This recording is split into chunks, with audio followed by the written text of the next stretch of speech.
లక్ష్మి, కృష్ణ దర్శనం కోసం నిద్రాహారాలు మాని ఇలా ప్రాణం మీదకి తెలుసుకుంది బాబు. లక్ష్మి,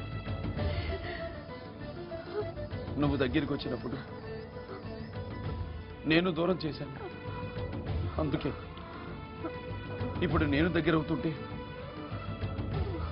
నువ్వు దూరంగా వెళ్ళిపోతున్నావు కదూ. అంత మాట అనకండి. మీరు తిరిగి వస్తారని నాకు తెలుసు.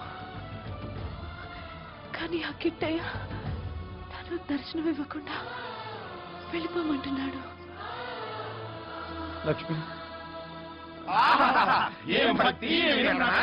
అయ్యా, ఈ ప్రాణదీపం ఇప్పుడు అప్పుడు ఆరిపోకముందే దైవ దర్శనం చేసుకునే ఆ గుళ్ళో దీపాలర్పేవాడిని గుళ్ళోకి రాణిస్తే సంప్రోక్షణ చేయాల్సి వస్తుంది.